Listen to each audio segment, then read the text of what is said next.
The letter sat unopened on Luca Moretti's prison desk for 3 days before he finally broke the seal.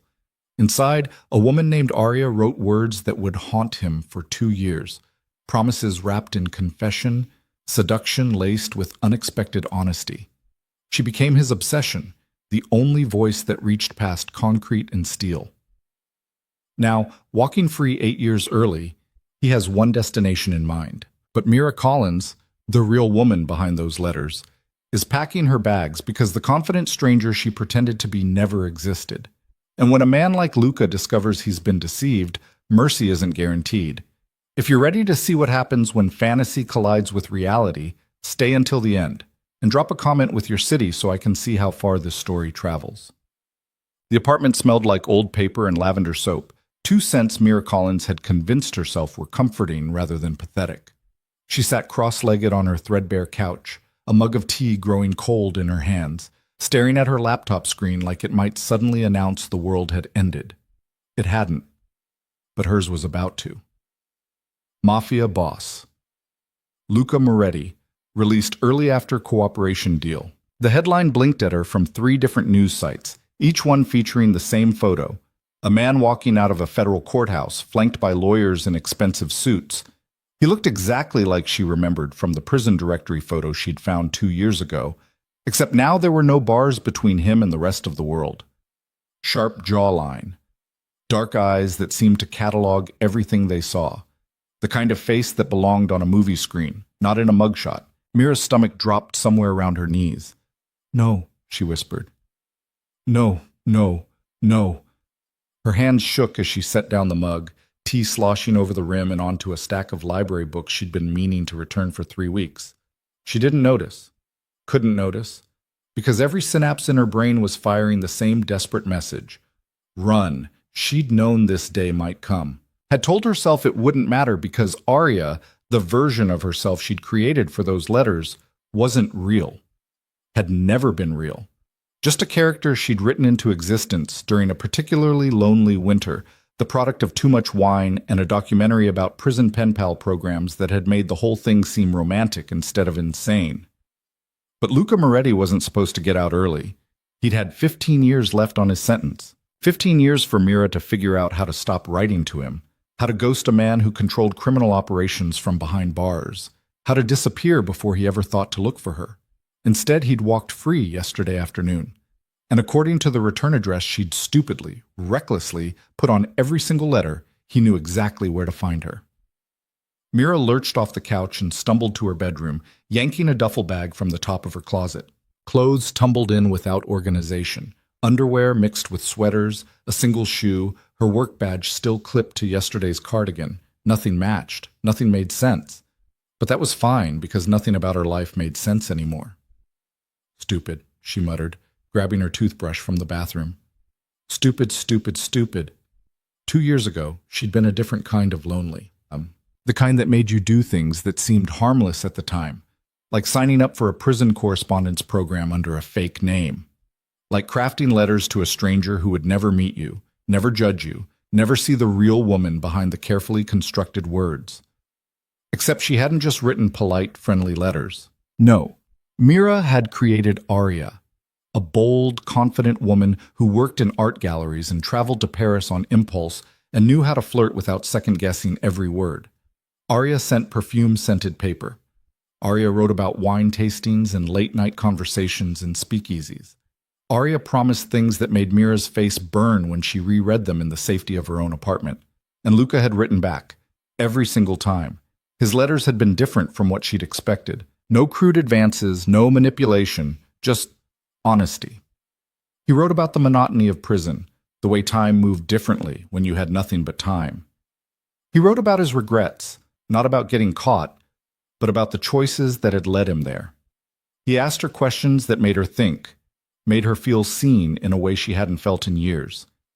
She told herself it was harmless, a fantasy, 2 lonely people exchanging words that meant nothing beyond the moment. But Luca's last letter, received 3 months ago, had ended with a single line that now felt like a prophecy. "When I get out, I'm coming to find you." Mira had laughed when she'd read it, laughed because 15 years was forever, Because men like Luca Moretti didn't actually follow through on promises made to pen pals. Because Arya wasn't real and therefore couldn't be found. Except Arya had used Mira's real address. And Luca Moretti was free. The duffel bag was half full and entirely useless when Mira heard it. 3 sharp knocks on her apartment door. Her blood turned to ice. For a long moment, she didn't breathe, didn't move, just stood in her bedroom doorway, gripping the bag strap hard enough to hurt, listening to the silence that followed those knocks. Maybe it was a neighbor. Maybe it was a delivery. Maybe 3 more knocks. Patient, deliberate. Mira Collins? The voice was deep, smooth, and came from the other side of 2 inches of wood that suddenly felt as insubstantial as paper. She knew that voice, had imagined it countless times while reading his letters, trying to match words to sound. But hearing it now, in her apartment building's dingy hallway, made her want to crawl into her closet and never come out. "I know you're home," Luca said, and there wasn't a hint of threat in his tone, just certainty. "Your car's in the lot. Lights are on." Mira's lungs forgot how to work. "I'm not here to hurt you," he continued, still speaking through the door like they were having a normal conversation. "I just want to talk." Talk, right. Because when a man with a criminal record and enough power to walk out of prison early showed up at your door, talking was definitely all he had in mind. Her phone was on the kitchen counter. She could call 911, tell them, what? That a man she'd been writing intimate letters to for 2 years was outside her apartment, and she was scared because she'd lied about who she was? Arya. The name froze her in place. "I've been looking forward to meeting you," Luca said, and something in his voice shifted, became warmer, almost gentle. 2 years is a long time to wait. Shame washed over her in a wave so strong she nearly dropped the duffel bag. He thought she was Arya, still thought she was the confident, worldly woman from the letters. The woman who didn't exist outside of Mira's desperate imagination and too many glasses of cheap wine. She should correct him, should open the door and confess everything before this went any further, but fear won. "I'm not—" Her voice came out as a croak. She cleared her throat, tried again. "I can't talk right now." Silence from the hallway. Then, "Are you scared of me?" The question was so direct, so unexpectedly vulnerable, that Mira's carefully constructed panic stuttered. "Should I be?" she asked before she could stop herself. A pause. "No," Luca said finally. "But I understand if you are." Mira pressed her palm against the wall, needing something solid to anchor herself. This wasn't how this was supposed to go. In her imagination, in the rare moments she'd let herself think about what would happen if they ever met, she'd pictured anger, betrayal, maybe violence, though she'd tried not to think about that part too hard. She hadn't pictured this calm, patient man on the other side of her door, sounding almost uncertain. "I wrote you letters," she said, the words tumbling out. "That's all, just letters." "I know." You don't actually know me." Another pause, longer this time. "Don't I?" The question hit harder than it should have, because the truth was complicated and messy and made her chest ache. Luca knew things about her that no one else did.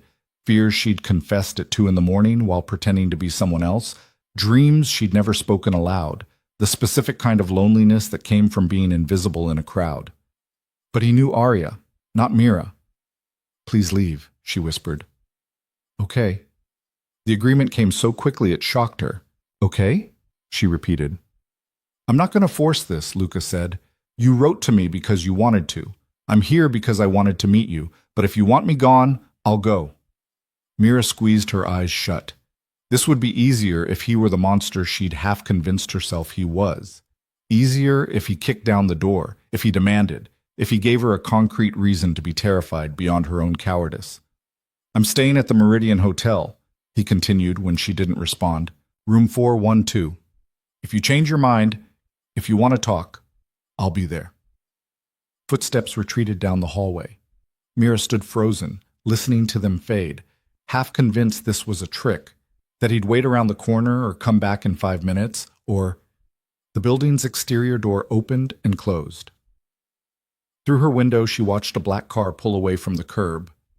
Then she was alone with nothing but her half-packed duffel bag, and the crushing weight of her own dishonesty. Mira didn't sleep. She spent the night sitting on her couch, laptop open, reading everything she could find about Luca Moretti. Most of it she already knew, the basics of his case, the organization he'd run, the cooperation deal that had cut his sentence. But there were details she'd missed before, small things that took on new significance now. A photo of him at 18, before everything went wrong.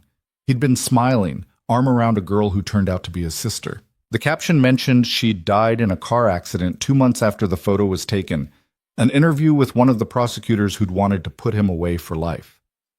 Moretti wasn't like the others. He had lines he wouldn't cross. That's what made him dangerous. He had principles, even if they were bent. A blog post from someone claiming to have worked for him. He paid for my kid's surgery when insurance wouldn't cover it. Didn't ask for anything in return. I'm not saying he was a good man, but he wasn't the devil either. By 3 in the morning, Mira's eyes burned and her tea had gone cold for the 4th time.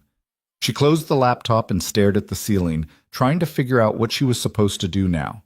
The smart thing would be to run, change her number, stay with a friend in another city, let this whole thing fade into an embarrassing story she'd never tell anyone. But Luca knew where she worked. The library wasn't exactly a secret, and she'd been stupid enough to mention it in one of her letters. If he wanted to find her again, he could.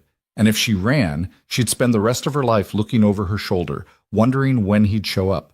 The other option, the one that made her stomach churn, was to face this, to tell him the truth and deal with whatever came after. Mira laughed, the sound bitter in the quiet apartment. Face it, right, because she was so good at confrontation, so brave, so much like the woman she'd pretended to be. Her phone buzzed.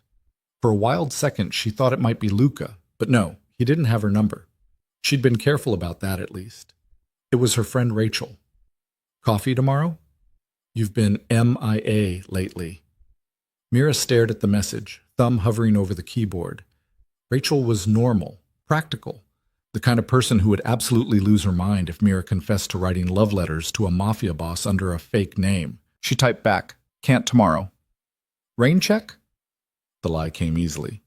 It always did. The library was Mira's safe place.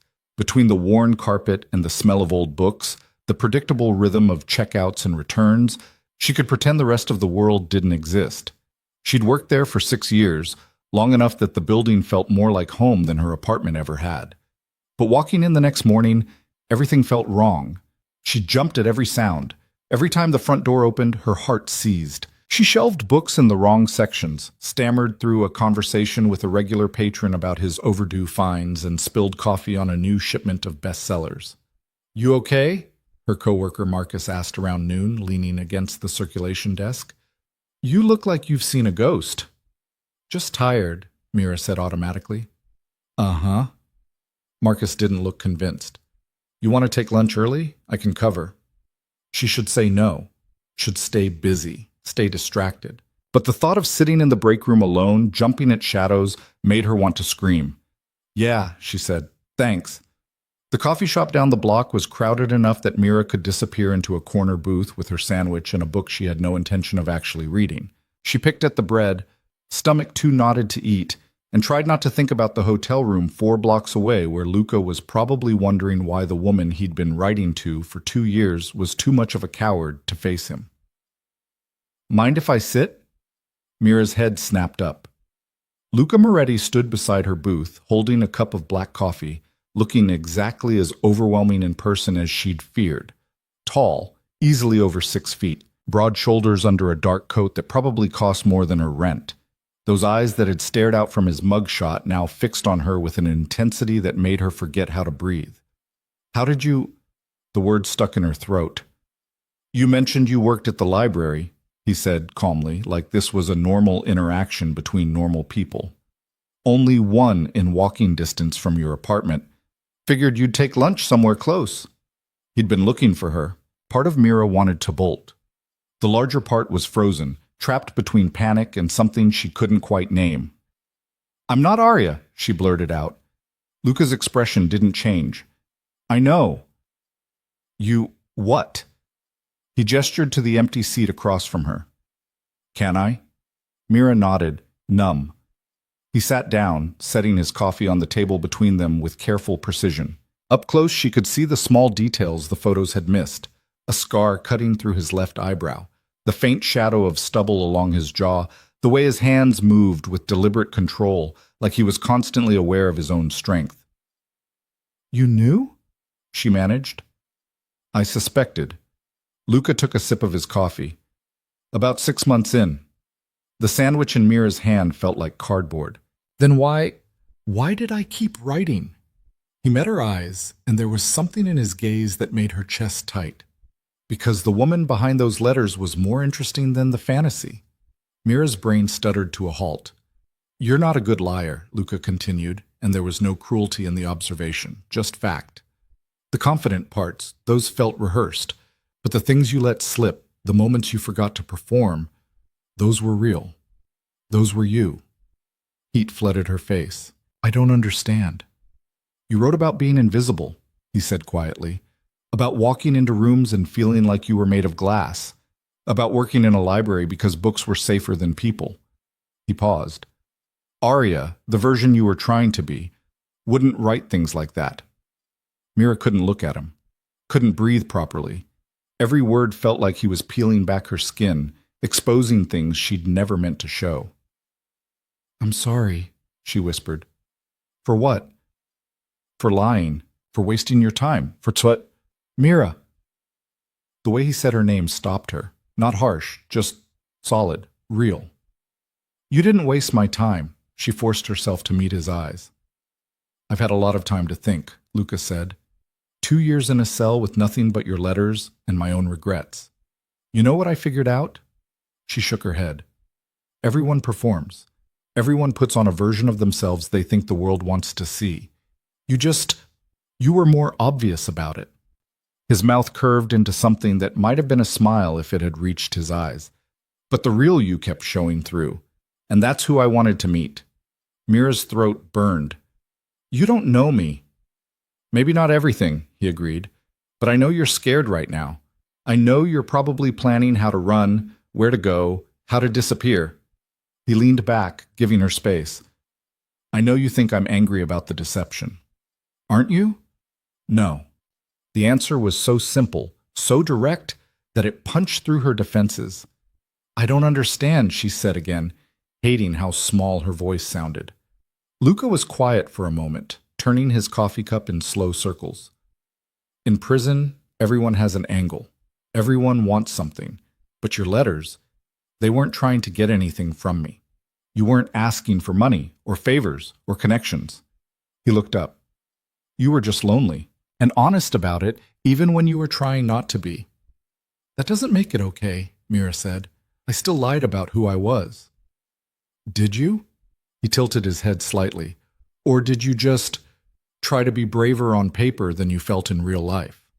The question hung between them, unanswerable. "I don't know what you want from me," Mira whispered. "Nothing you're not willing to give," Luca said. "But I'd like to know you, the real you. Not Arya, not whoever you think I want you to be, just you." It should have been romantic, should have felt like something out of the fantasy she'd built in those letters. But sitting across from him in a crowded coffee shop, watching the way he watched her, calm, patient, like he had all the time in the world, Mira felt something closer to terror. Because Luca Moretti was real. And she had no idea how to be real back. "I'm not interesting," she said finally. "I work in a library. I go home and watch TV. I haven't been to Paris. I don't know anything about wine. I'm just boring." "You wrote me letters for 2 years," Luca said. "That's not boring. That's pathetic." "No." His voice sharpened slightly. "That's courage." Mira almost laughed. "Lying to someone from the safety of my apartment isn't courage. Reaching out to a stranger is trying to connect even if you had to pretend to do it. That takes something." He finished his coffee, set the cup down. "I've known a lot of people who couldn't manage that much." She didn't know what to say to that. Didn't know how to process the way he was looking at her. Not like she'd disappointed him, but like he was still figuring her out and didn't mind taking his time. "I need to get back to work," she said, standing up too quickly. Luca stood too, slower. "Okay. I can't." I'm not asking you to decide anything right now, he said. I just wanted you to know I'm not going anywhere. That should have been comforting. Instead, it felt like a promise and a threat all at once. Mira grabbed her bag, leaving half her sandwich uneaten. At the door, she looked back. Luca was still standing by the booth, hands in his pockets, watching her with an expression she couldn't read. Why me? She asked. He considered the question for a long moment. Because you saw me, he said finally. Not the conviction, not the reputation, just me. And I'd like the chance to do the same for you. Mira left before she could respond, before the weight of those words could crush her completely. But that night, alone in her apartment with the deadbolt locked and every light on, she pulled out the box where she'd kept every letter he'd ever sent her, reread them with new eyes, looking for the places where he'd known, where he'd seen through her performance to the frightened woman underneath. They were everywhere. Small comments that had seemed casual at the time now felt deliberate. You don't have to impress me. I'm already impressed. Or, the things you're afraid to say are usually the things worth hearing. He'd known, and he'd kept writing anyway. Mira closed the box and sat in the dark, listening to the building settle around her, trying to figure out what scared her more. The possibility that Luca Moretti was dangerous, or the possibility that he was exactly what he seemed to be. Human, flawed, and genuinely interested in knowing her. Both options felt impossible. Both options felt like they might destroy her. But only one felt like it might also save her. At 2 a.m, Mira pulled out her phone and stared at the address he'd given her. Room 412 at the Meridian Hotel, 4 blocks away. Close enough to reach in 10 minutes if she ran. Far enough that she'd have time to change her mind. Her thumb hovered over the screen, typing and deleting a message 6 times before she finally settled on something simple. I don't know how to do this. She sent it before she could reconsider. 3 minutes later, her phone buzzed. Neither do I. But I'd like to try. Mira read the message 3 times, her heart doing something complicated in her chest. Then she set the phone down, pulled a blanket over herself, and tried to sleep. Tomorrow, she'd figure out if she was brave enough to be herself. Tonight, she'd just try to survive the fact that someone wanted to see her anyway. Mira didn't go to the hotel that night, or the next morning, or the day after that. Instead, she went to work, shelved books with shaking hands, and pretended everything was normal while her phone sat in her pocket like a live grenade. Luca didn't text again, didn't show up at the library, didn't push. Somehow, that made it worse. By Friday, Rachel cornered her in the break room. Okay, spill, Rachel said, blocking the door with her body. She was small, barely 5'3", but she had the energy of someone twice her size and zero patience for evasion. You've been weird all week, jumpier than usual, and that's saying something. I'm fine, Mira said automatically. You're a terrible liar. Rachel crossed her arms. Is it a guy? Mira's face must have done something incriminating because Rachel's eyes went wide. Holy shit, it is a guy. Who? When? Why didn't you tell me? It's complicated. Complicated how? Is he married? A coworker? Oh my God, is it Marcus? Because I always thought... It's not Marcus, Mira said quickly. And we're not together. We've been talking. Rachel's expression shifted from excitement to concern. Talking how? Please tell me you're not doing one of those online dating things where the guy turns out to be a catfish. Close enough to make Mira's stomach turn. He's real, she said. I've met him. It's just, I don't know if I can handle it. Handle what? Him. The whole thing. He's too much. Rachel studied her for a long moment, then sighed. Mira, I say this with love, but you think ordering pizza is too much. What's actually going on? The urge to confess everything hit Mira so hard she had to bite her tongue. But she couldn't. Couldn't explain the letters, the lies, the fact that she'd been writing to a criminal for 2 years, and he'd somehow turned out to be more decent than most men she'd met in normal circumstances. He knows things about me, she said carefully. Real things. And I'm scared. Of him? Of disappointing him. Rachel's expression softened. Oh, honey, if he knows the real you and he's still around, I don't think you have to worry about that. If only it were that simple. That night, Mira sat on her couch with her phone in her hand, rereading Luca's last message for the 100th time. Neither do I. But I'd like to try. Her thumb hovered over the keyboard. She typed, "Can we meet somewhere public?" Deleted it. Typed, "I need more time." Deleted that too. Finally settled on, "Tomorrow. Coffee shop on 5th. Noon."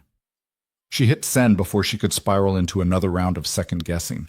The reply came within 30 seconds. "I'll be there." Mira set the phone down and tried to convince herself she hadn't just made a terrible mistake.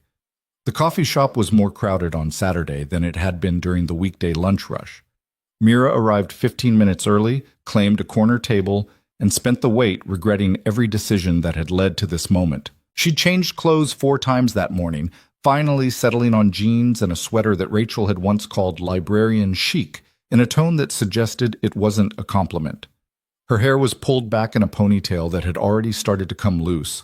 She looked exactly like what she was, a nervous woman who had no idea what she was doing. Luca walked in at exactly noon. He spotted her immediately, navigating through the crowd with the kind of ease that came from being comfortable in his own skin. Today he wore dark jeans and a gray Henley that somehow looked expensive despite its simplicity. Several women tracked his movement across the room. He didn't seem to notice. "Thanks for meeting me," he said, sliding into the seat across from her. "I wasn't sure I would," Mira admitted. "I know." He flagged down a server, ordered black coffee. "What changed your mind?" "I'm still trying to figure that out." The corner of his mouth twitched. Not quite a smile, but close. "Fair enough." The server brought his coffee. Mira wrapped her hands around her own cup, needing something to hold on to. "I don't know how to do this," she said. "The whole getting to know someone thing. I'm not good at it." "You did fine in your letters." "That was different. I had time to think about what to say. Time to edit." "You still have time now," Luca said. "I'm not going anywhere." That patient certainty should have been reassuring. Instead, it made Mira's chest tight. "Why?" The question came out sharper than she intended. "Why do you care? You don't know me." "Not really. And what you do know, the real me, isn't exactly impressive." Luca took a sip of his coffee, considering. "What do you think I should care about?" "I don't know. Someone more like Arya. Someone confident and interesting and fake?" The word landed like a slap. "Arya wasn't real," Luca continued, his voice gentle despite the bluntness. "She was a character you created because you didn't think being yourself was enough. But the things that made your letters matter, the honesty, the vulnerability, the way you saw the world, those came from you, not her." Mira stared at her coffee. "You make it sound simple." "It's not, but it's true." Silence stretched between them. Around the shop, life continued, people laughing, ordering, living their uncomplicated lives. Mira envied them. "Tell me something," Luca said finally. "Something real. Doesn't have to be big. Just something that's actually yours." Mira's mind went blank. Every truth about herself felt too small or too embarrassing to speak aloud. "I hate my laugh," she said eventually. "It's too loud and weird. So I trained myself to do this quiet version that sounds more normal. But sometimes I forget, and the real one comes out and I want to disappear." Luca's expression didn't change. "What else?" "I eat cereal for dinner at least 4 times a week because cooking for one person feels depressing." "Keep going." "I've never traveled anywhere. The farthest I've been from home is a conference in Chicago, and I spent the whole time in my hotel room because cities make me anxious." "More." Mira's throat closed. She forced the words out anyway. "I wrote to you because I was so lonely I couldn't stand it anymore. And I made up Arya because I didn't think you'd want to write back to someone like me." Luca set down his cup. "Someone like you. Boring, invisible. The kind of person who blends into wallpaper." "You know what I did yesterday?" he asked, the shift in topic jarring. Mira shook her head. "I walked around this city for 6 hours. Just walked, trying to figure out how to exist in the world again after 2 years of concrete and bars and routine." He leaned back. "And you know what I realized?" "What?" "Everyone's performing. The guy in the suit pretending his phone call is important. The woman at the crosswalk checking her reflection in every store window. The teenagers trying to look like they don't care what anyone thinks. Everyone's Arya. Everyone's pretending to be more than they feel." "That doesn't make it okay." Mira said. No, but it makes it human. He met her eyes. You're not special because you're flawed, Mira. You're special because you admitted it. The words settled over her like a weight, not crushing exactly, just heavy. I don't know what you want from me, she whispered. I want to know what makes you laugh, the real laugh, not the edited version. I want to know what books you read when you're having a bad day. I want to understand why you thought you had to be someone else to be worth knowing. That's a lot. We've got time. Mira's hands trembled around her cup. What if I can't? What if I'm too much of a coward? Then we'll figure that out too. Luca's voice was steady. Sure. But I don't think you're a coward. I think you're scared. There's a difference. Before Mira could respond, her phone buzzed. She glanced at it automatically, a text from Marcus asking if she could cover part of his shift tomorrow. Work? Luca asked. Yeah. My coworker needs coverage. You like it? The library? The question was so normal, so mundane that it threw her. I love it, she said, surprised by her own honesty. It's quiet, predictable. I know where everything is supposed to go, and the people who come in, they're usually looking for something specific, an answer, an escape. I like being able to help with that. Makes sense. Does it? You're good at creating order, Luca said. The letters were like that too. Organized, careful. Even when you were trying to be spontaneous, there was structure underneath. Mira didn't know whether to be impressed or unnerved that he'd noticed. What about you? She asked, desperate to shift focus. What are you doing now that you're out? His expression shuddered slightly. Trying to figure that out.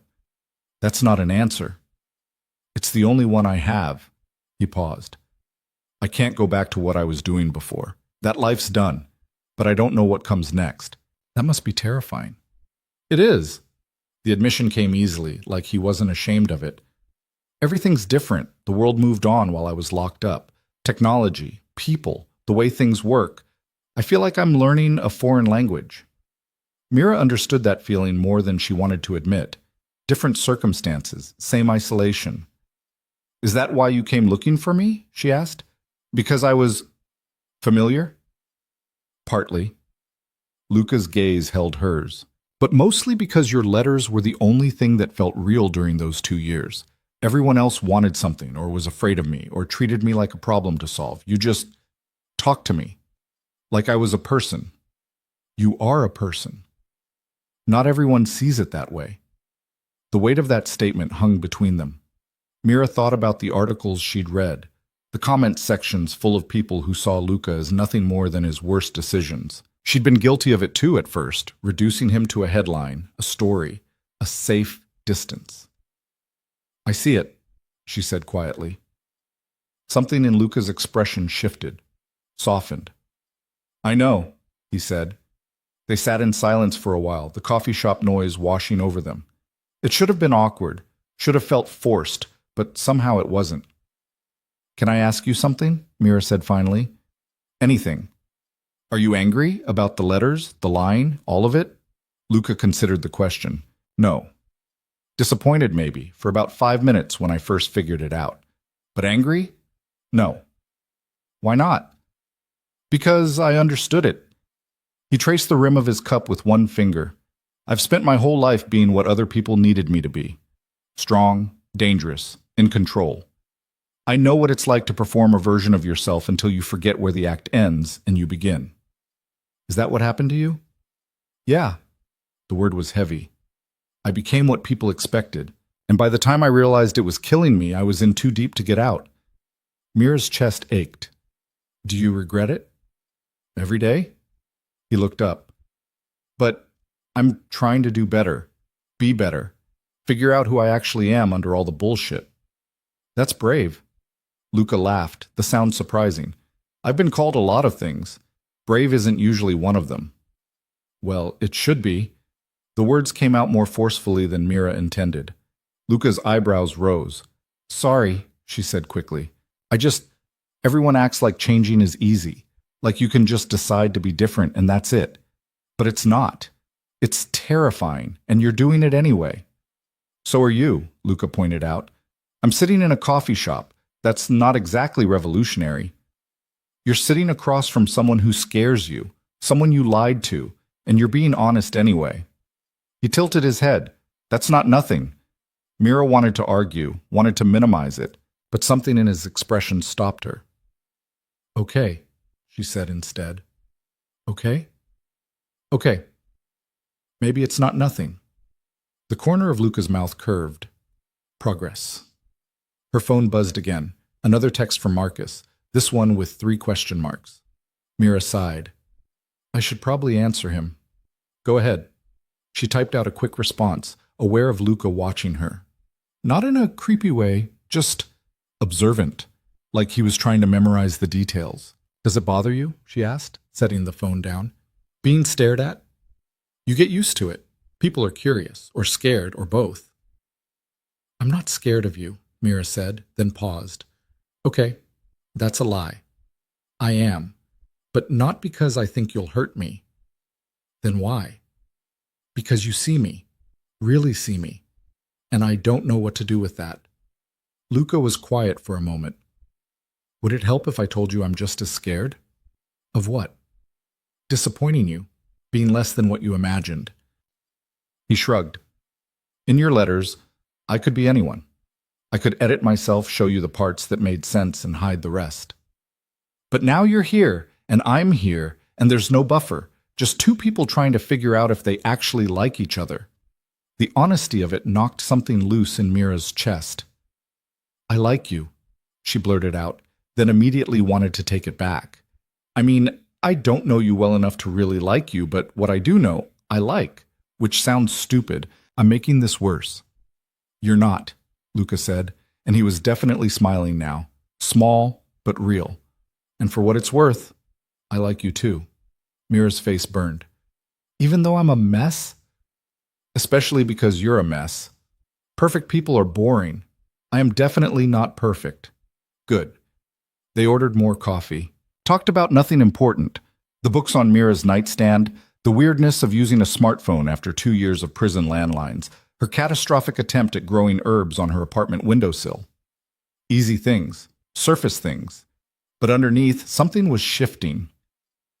It was nearly 3 when Mira finally checked the time and realized she'd been sitting there for hours. I should go, she said reluctantly. I have things, errands. It was a weak excuse and they both knew it. Luca stood when she did. Can I walk you home? Every instinct screamed at her to say no, to maintain distance, to keep him safely contained in public spaces where she could escape if things got too real. But she was tired of running. Okay, she said. They walked in silence for the first block. The afternoon sun was weak, the air carrying the bite of approaching winter. Mira shoved her hands in her pockets and tried not to overthink the fact that Luca matched his pace to hers, keeping a careful distance that felt respectful rather than distant. Thank you, he said as they turned onto her street. For what? Giving me a chance. I know it wasn't easy. Mira thought about the panic attacks, the sleepless nights, the urge to pack a bag and disappear. It really wasn't. But you did it anyway. Jury's still out on whether that was smart. Probably wasn't, Luca agreed. But I'm glad you did. They stopped outside her building. Mira looked up at the familiar brick facade, the window of her apartment on the 3rd floor where she could see the lamp she'd left on that morning. So, she said, not quite meeting his eyes. What happens now? That's up to you. I'm bad at decisions. Then don't make one yet. Luca's voice was patient. We can take this as slow as you need, and if I decide I can't do it, then I'll respect that. The answer should have been reassuring. Instead, it made Mira's chest tight with something that felt dangerously close to disappointment. I'm not good at this, she said again, hating how small she sounded. Neither am I. We'll figure it out together. Mira finally looked at him, really looked. At the man who'd spent 2 years in prison writing back to a stranger, who'd tracked her down but hadn't pushed, who saw through her lies and chose to stay anyway. I'm going to mess this up, she warned. Probably. I will too. That's not comforting. It's honest. Despite everything, Mira felt her mouth curve. I hate that you're right. Get used to it, Luca said, and this time his smile reached his eyes. Mira's phone buzzed. She ignored it. I should go up, she said, not moving. Okay, but I don't want to. The confession slipped out before she could stop it. Luca's expression softened. Then don't. Not yet. So they stood there on the sidewalk like idiots, neither quite ready to leave, both too uncertain to suggest anything else. This is weird, right? Mira said. This whole situation? Extremely. Good. I thought it was just me. A car passed, bass thumping. Somewhere above them, a window opened and closed. The world kept spinning, indifferent to the small revolution happening between two people who had no business trusting each other. I have errands tomorrow, Mira said suddenly. Grocery store, library book drop-off, incredibly boring stuff. Luca waited. You could, if you wanted, you could come. With me, if you're not busy. She braced for rejection. For him to realize she was serious about the boring part and decide he had better things to do. What time? He asked. 10? I'll be here. Mira blinked. Really? You think I have a packed social calendar? I don't know, maybe. You're you. I'm a guy with nothing but time and nowhere to be, Luca said. Grocery shopping sounds perfect. You're weird. You wrote letters to a stranger in prison for 2 years. I think we're both weird. Fair point. Mira pulled out her keys, fidgeting with the metal. Okay, tomorrow, 10. Don't be late. Wouldn't dream of it. She made it 3 steps toward the door before turning back. Luca? He'd been walking away but stopped immediately. Yeah? I'm glad you found me. Even though it's terrifying and I still don't know what I'm doing, I'm glad. Something in his expression shifted, became vulnerable in a way that made him look younger, less certain. Me too, he said. Mira nodded, then fled into her building before she could say anything else stupid. Upstairs, she collapsed against her apartment door and let out a breath that felt like it had been trapped in her chest for days. Her phone buzzed again. This time she looked. Rachel. How's the guy's situation? Mira stared at the message, then typed, I think I'm in over my head. The response came immediately. Good. You needed to get wet anyway. Despite everything, Mira laughed. The real laugh, loud and ugly and completely uncontrolled. And for once, she didn't feel the need to apologize for it. That night, she didn't panic, didn't pack a bag or plan escape routes or spiral into worst-case scenarios. Instead, she sat on her couch with a cup of tea and one of Luca's letters, the 5th one he'd sent, back when she'd still been pretending to be Aria, but the cracks were starting to show. You wrote about feeling invisible, the letter said in his careful handwriting, like you could disappear and no one would notice. I understand that. But I want you to know something. I would notice. Your words matter. You matter. Don't forget that. She'd cried when she'd first read it, alone in her apartment with a bottle of wine and too much honesty. Reading it now, knowing he'd already suspected the truth, knowing he'd written it anyway, it hit different. Mira set the letter aside and pulled out her laptop, opened a blank document, then she started writing. Not a letter this time, just thoughts, truths, the things she'd been too scared to say out loud. I'm terrified of you, she typed. Not because you're dangerous, though you are, but because you make me want to be braver than I am.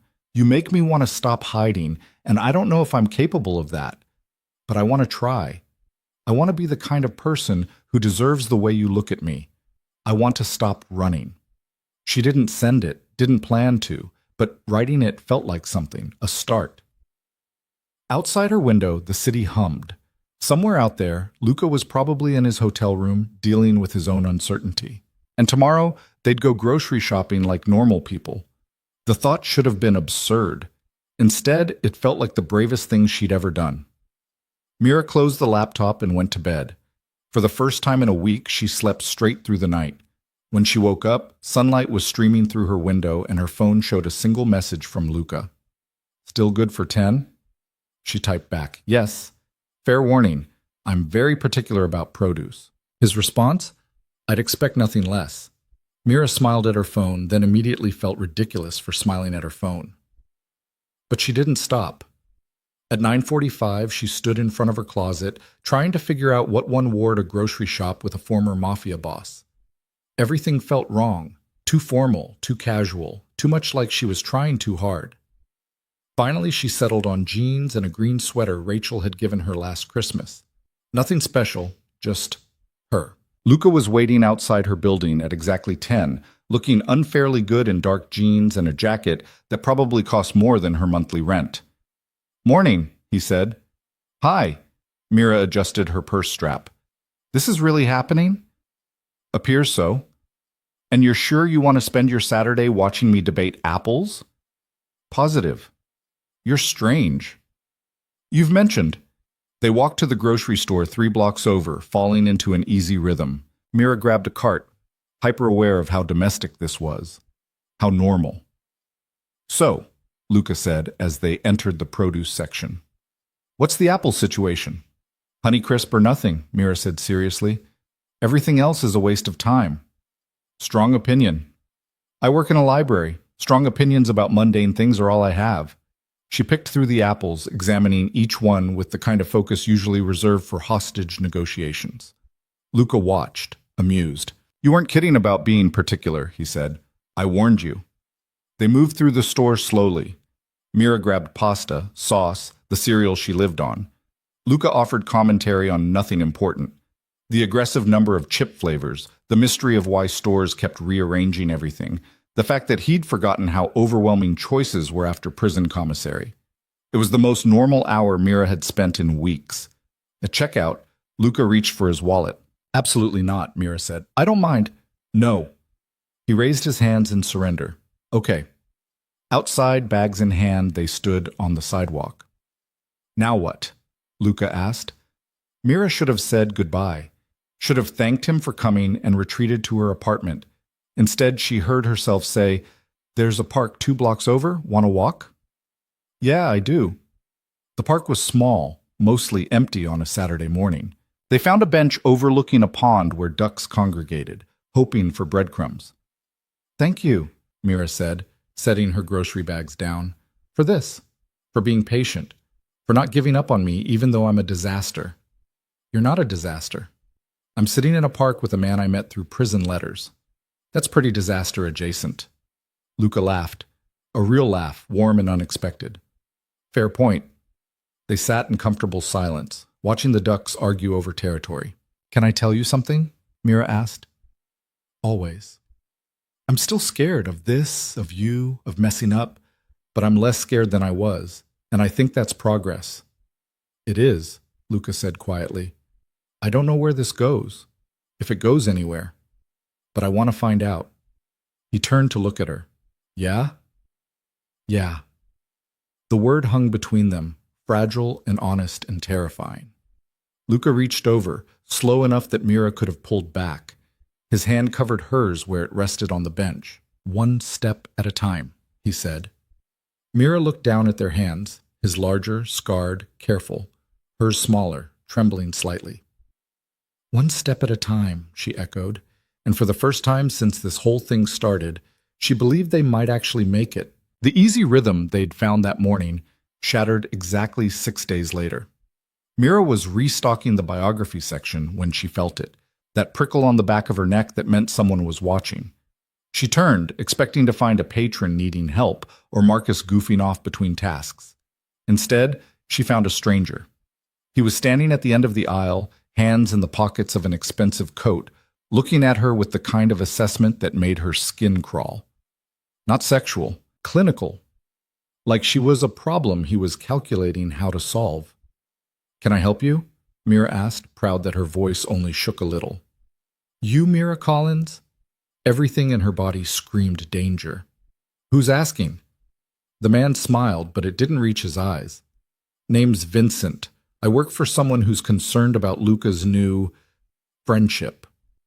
Mira's heart kicked against her ribs. She glanced toward the circulation desk where Marcus was helping an elderly woman check out a stack of mysteries. Too far to call for help without making a scene. "I don't know what you're talking about," she said. "Sure you don't." Vincent took a step closer. "Pretty little librarian. Love letters to a man in prison. It's sweet, really. Innocent. But Luca's not innocent, and the people he used to run with don't appreciate him going soft over some nobody. The word stung more than it should have. You should leave, Mira said, hating the tremor in her voice. In a minute. I just wanted to deliver a message. Vincent's smile widened.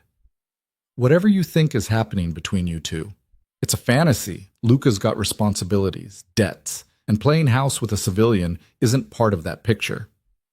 He's done with that life, Mira said, the words coming out more forcefully than she'd intended. He told you what you wanted to hear. That's what men like Luca do. Vincent shrugged. I'm not saying he doesn't like you. Maybe he does. But when push comes to shove, he's one of us. Not one of you. Mira's hands clenched around the book she was holding. Get out. Touchy. Vincent backed toward the aisle entrance. Just think about it, Mira. Ask yourself what happens when his old life catches up. Because it will. And when it does, you're going to be the one who gets hurt. He left as quietly as he'd arrived, disappearing into the stacks before Mira could decide whether to call security or just collapse. She made it to the break room before her hand started shaking, pulled out her phone, stared at Luca's name in her contacts, then put it away. Because what was she supposed to say? Some guy showed up and threatened her, warned her off? And what would Luca do? The thought of him confronting Vincent, of violence erupting because of her, made her stomach turn. Maybe Vincent was right. Maybe this whole thing was a fantasy she'd been stupid enough to believe. Mira made it through her shift on autopilot, smiled at patrons, shelved books, pretended her world wasn't tilting sideways. When her phone buzzed with a text from Luca, "Dinner tonight? I found a place that makes terrible pasta and I need a second opinion." She stared at it for a full minute before responding. "Can't tonight. Work stuff." The lie tasted bitter. His reply came quickly. "Everything okay?" "Fine. Just tired." 3 dots appeared, disappeared, appeared again. Finally, "Okay, tomorrow?" Mira didn't answer. She went home, locked her door, and sat in the dark trying to figure out what the hell she was supposed to do now. The knock came at 8:30. Mira knew it was Luca before she checked the peephole. Something about the rhythm. Patient but insistent. "I know you're in there," he said through the door. "Your light's on." She could pretend she wasn't home, could wait him out. Instead, she opened the door. Luca took one look at her face and his expression darkened. "What happened?" "Nothing." "Mira, I'm fine." "You're a terrible liar. We've established this." He stepped inside without waiting for an invitation, closing the door behind him. "Talk to me." The concern in his voice made something in her chest crack. "Someone came to the library today," she said. "Said his name was Vincent. He knew about us. About the letters. He told me you were playing me. That you're still connected to your old life and I'm just temporary." Luca went very still. "What did he look like?" Mira described him, the expensive coat, the calculating eyes, the smile that wasn't a smile. "Vincent Russo," Luca said, the name coming out flat. "He works for Marco De Luca. Used to work for me. He said you have responsibilities, debts." "He's wrong." "Is he?" The question burst out before Mira could stop it. "Because I don't actually know, do I? I know what you've told me, but that's not the same as knowing." Luca's jaw tightened. "You think I lied to you? I think you told me what you thought I needed to hear, which is basically the same thing." "It's not." He ran a hand through his hair, frustration bleeding into his movements. "I told you the truth. I'm done with that life. The cooperation deal, the testimony. I burned those bridges. There's no going back." "Then why is Vincent showing up at my job?" "Because Marco's pissed. I testified against 3 of his people. Put them away for a long time. He wants to send a message. By threatening me." "Yeah." Luca's voice was rough. "By threatening you." Mira wrapped her arms around herself. "This is exactly what I was afraid of. I'll handle it." "How?" "By going back to being the person you said you weren't anymore?" She shook her head. "Vincent was right about one thing. Nobody. And you. This was always going to end badly." "Don't do that," Luca said sharply. "Don't use this as an excuse to run." "It's not an excuse, it's reality." Mira's voice cracked. You come from a world I don't understand. A world where people threaten librarians to make points. And I can't handle that. So what? You're done? Just like that? I don't know. The words came out too loud. Mira pressed her hands to her face. I don't know what to do. I'm scared, Luca. Not of you. Of everything around you. Of the fact that being with you might mean looking over my shoulder for the rest of my life. Luca was quiet for a long moment. When he spoke, his voice was carefully controlled. You're right. Mira looked up. What? You're right to be scared. Vincent showing up proves that just being near me puts you at risk, and I can't promise it won't happen again. He met her eyes. But I can promise I'll do everything in my power to keep you safe, so that's not enough. I know. He moved closer, slowly. But it's all I've got. That and the fact that walking away from you feels impossible. You barely know me. I know enough. Luca stopped a few feet away, giving her space. I know you eat cereal for dinner and hate your laugh and think you're invisible. I know you're braver than you think and kinder than you believe. I know that talking to you is the first thing that's felt real since I got out. Mira's throat burned. This isn't fair. Life rarely is. I'm not strong enough for this. You're stronger than you think. Stop saying that, Mira whispered. Stop making me want to believe it. Luca's expression softened. What if I told you I'm just as scared as you are? I'd say you're lying to make me feel better. I'm not. This, he gestured between them, terrifies me. Because I don't know how to be good at it. Don't know how to be the kind of man who deserves someone like you. And I'm constantly waiting for you to realize you made a mistake. The admission hit Mira square in the chest. That's ridiculous, she said. You're you. Exactly. I'm a guy with a criminal record and enemies and no idea how to build a normal life. You think I don't lie awake wondering what the hell I'm doing? Wondering when you'll figure out I'm not worth the trouble? Mira stared at him. You really believe that? Every day. Something shifted in her chest, because standing in front of her wasn't the confident man who'd tracked her down or the patient stranger who'd waited for her to stop running. This was just Luca, flawed and uncertain and trying anyway. I don't want you to handle Vincent, she said quietly. Mira, I don't want you going back to that. Being that.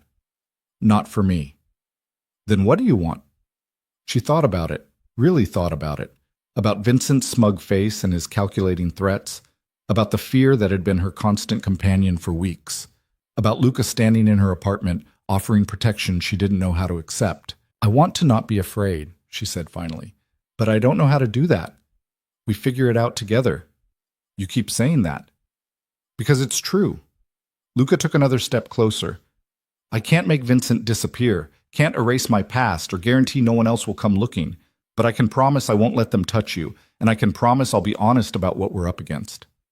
What are we up against? Marco's going to keep pushing. He wants me back in or wants me dead. Those are his only options. Luca's voice was a matter of fact, like he was discussing the weather. But he's also smart.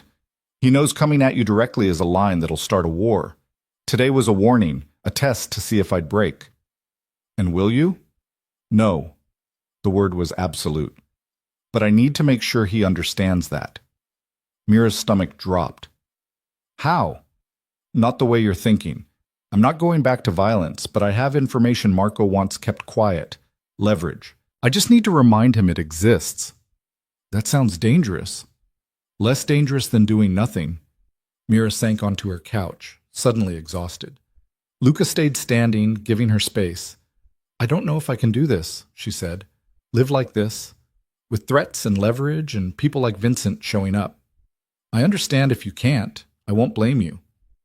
But you'll be disappointed. I'll be devastated, Luca corrected, but I'll understand. The honesty of it made Mira want to cry. This is insane, she said. All of it. Normal people don't deal with this. We're not normal people. I'm extremely normal. You wrote letters to a stranger in prison for 2 years. That's not normal. Despite everything, Mira felt her mouth twitch. Fair point. Luca sat down on the opposite end of the couch, maintaining distance. Tell me what you need, to feel safe, to believe this is worth it. Whatever it is, I'll try to give it to you. Mira pulled her knees to her chest. I need to know you're not going to become the person Vincent thinks you are. The one who chooses violence and power over this, over me. I won't. How can you be sure? Because I've been that person. I know what it costs, and I'd rather lose everything than go back to it. The conviction in his voice made something loosen in Mira's chest. I need time, she said, to process this, to figure out if I'm brave enough. Okay? And I need you to actually handle Vincent. Not violently, but I can't have him showing up at my job again. Done. And I need you to be honest with me about everything, even the scary parts. Always. Mira looked at him, really looked, at the tension in his shoulders, the careful way he held himself, like he was afraid one wrong move would make her bolt. You really think this can work? She asked. I think it's worth trying to find out, even though it's messy and complicated and probably doomed, especially because of that. Luca's expression softened. Perfect is boring, remember? Despite the fear still coiled in her stomach, Mira smiled. You're using my own words against me. You're a smart woman. Makes sense to listen to you. They sat in silence for a while. Not comfortable exactly, but not unbearable either. I should go, Luca said finally. Let you think. Mira nodded, but when he stood, she found herself saying, Wait. He stopped immediately. Tomorrow, she said. That terrible pasta place you mentioned, is the offer still open? Something in Luca's expression shifted, became lighter, hopeful. Yeah, he said. It is. Okay. Pick me up at 7. You're sure? No, but I'm doing it anyway. Luca smiled. The real one, the one that made him look younger and less like someone who'd spent years in prison. 7, he confirmed. After he left, Mira sat in the quiet of her apartment, trying to process everything that had happened. Vincent's threats, Luca's promises, her own terrified decision to keep going anyway. She pulled out her laptop and opened that document she'd been writing in. Added a new line. I'm choosing this, choosing you, even though it scares me, even though I don't know how it ends, because running is exhausting and you make me want to try. The next morning, Marcus cornered her during her break. Okay, what's going on? He demanded. You've been weird for weeks, and yesterday you looked like someone died. Spill. Mira considered lying, considered deflecting. Instead, she said, I'm seeing someone. It's complicated. Marcus's eyes widened. Complicated how? Like he's married complicated, or he's secretly a werewolf complicated? Neither. He's just from a different world than me, and I'm trying to figure out if I can handle that. Do you like him? Yeah, a lot. Does he treat you well? Mira thought about Luca's patience, his honesty, the way he saw her and chose to stay anyway. Better than I deserve. Then fuck the complications, Marcus said bluntly. Life's too short to run from good things because they're scary. When did you become wise? I've always been wise. You're just usually too neurotic to notice. Mira laughed despite herself. Fair enough. That night, Luca picked her up at exactly 7. He was wearing dark jeans and a button-down that looked casual but probably wasn't. And when Mira opened the door in her nicest sweater and the jeans that actually fit, his expression did something that made her stomach flip. You look beautiful, he said. Mira's face heated. You're obligated to say that. I'm really not, but you do. The restaurant was small, tucked into a side street she'd walked past 100 times without noticing. The kind of place with mismatched chairs and checkered tablecloths and a menu that hadn't changed in 30 years. You weren't kidding about terrible, Mira said, looking around. Wait until you try the carbonara. It's a crime against Italy. They ordered. The wine was cheap and slightly vinegary. The pasta was overcooked and drowning in cream. It was perfect. So, Luca said, twirling spaghetti on his fork. Vincent's been handled. Mira set down her glass. What does that mean? It means I had a conversation with Marco. Reminded him that certain information about certain offshore accounts would be very interesting to certain federal prosecutors. He's agreed to back off. Just like that? Marco's practical. He knows when to fold. Luca paused. There's still going to be fallout. People from my old life who will be curious or angry or both. But the direct threats should stop. Should? Nothing's guaranteed. But it's the best I can do without doing things I promised I wouldn't do. Mira absorbed that. Thank you. Don't thank me. This is my mess. It's our mess now. Something in Luca's expression cracked open. Yeah? Yeah. Mira took a breath. I'm not saying this is going to be easy. I'm still going to panic and overthink and probably try to run at least 3 more times. But I want to try. For real this time. Say, even knowing what you're signing up for? I don't know what I'm signing up for. That's kind of the point. She met his eyes. But I know I'd rather figure it out with you than spend the rest of my life wondering what if. Luca reached across the table. His hand covered hers, warm and solid and real. I'm going to mess this up, he said quietly. I don't know how to be in a relationship. Don't know how to be normal. I'm going to disappoint you. I'm going to overthink everything and need constant reassurance and probably cry at inappropriate times, Mira countered. I'm a disaster. We're both disasters. Probably doomed. Definitely doomed. But we're doing it anyway? Yeah, Luca said, his thumb tracing circles on the back of her hand. We are. The pasta really was terrible. The wine was worse. But sitting across from Luca, his hand warm against hers, Mira felt something she hadn't felt in years. Hope. They walked back to her apartment slowly, neither in a hurry to end the night. The streets were quiet, the air cold enough to see their breath. Can I tell you something? Mira asked. Always. I'm still scared, but it's different now. Less like panic and more like anticipation, I guess. Like standing at the edge of something and knowing you're going to jump even though you can't see the bottom. That's terrifying, Luca said. Yeah, but also kind of exciting. You're braver than you think. If you say that one more time, I'm going to start believing it. Good. They stopped outside her building. Mira turned to face him, suddenly nervous. So, she said, what happens now? That's up to you. Mira thought about all the ways this could go wrong, all the reasons she should walk away. Then she thought about Luca's hand in hers, his patient understanding, the way he made her want to be braver. Come upstairs, she said.